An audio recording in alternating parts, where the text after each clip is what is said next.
Okay, so we're just going to talk a little bit about loading two horses. So we'll take it from the point of view that you're on your own, obviously except for your companions here. You've got two horses and you need to load them. So typically speaking, if I had a situation where one horse was reluctant to load and one horse was good to load, and you may have brought that horse particularly for that purpose. You may have said that this horse is going to accompany my greener horse or my horse with more issues loading to give them confidence, and oftentimes that's not a bad idea. So typically people will load up the horse that loads well and then load up the horse that's a bit more reluctant. I've seen a number of situations where in the process of getting that reluctant horse to load, you end up with two horses that don't want to load.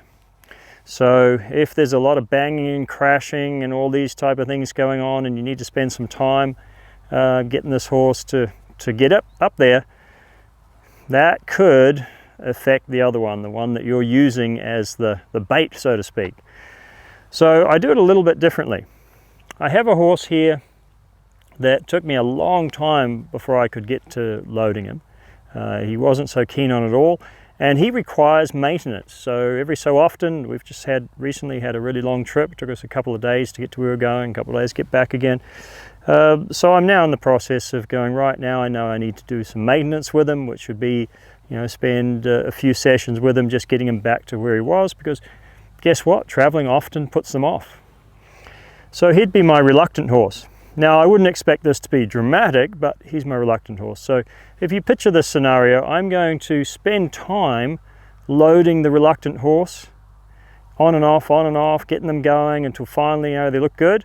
Then I'm going to take them off, load the horse that loads well, and then load the reluctant horse on after that. So I'm going to do a little bit of work with the horse first. Okay, so that's how I would address that situation. Now today I shouldn't have to do that. I would hope not to have to do that. So we're just going to talk a little bit about loading the two. As you can see, I've got my little horse over here tied to the side of the trailer. He's on a blocker tie there. So we're going to ask Cassidy to come up and load himself into the trailer. And he somewhat suspiciously eyes up the trailer. Says, I'm not sure about that.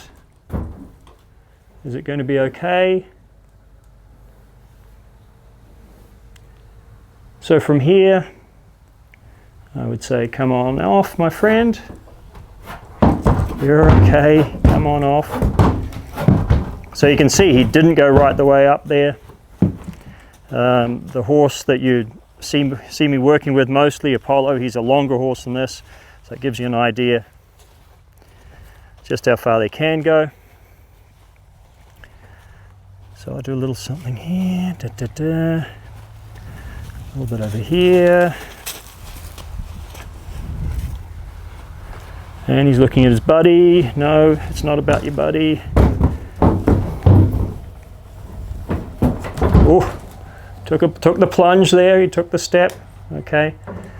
And again, so I might do this 3 or 4 times, or however many times it takes, if it takes an hour, it takes an hour, until you're happy that, okay, I could load him, and then he would come out, you'd load the other one, and then you'd load him up.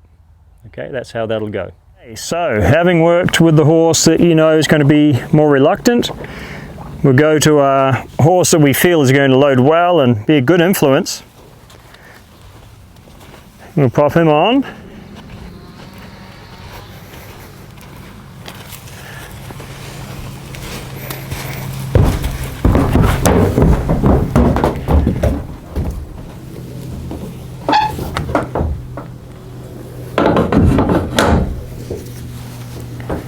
And then we are ready for our other friend. And obviously there is the allure of the other horse, but we're not leaving it only to that to load the horse. If that's the only thing that could load that horse, you might find yourself with troubles later on.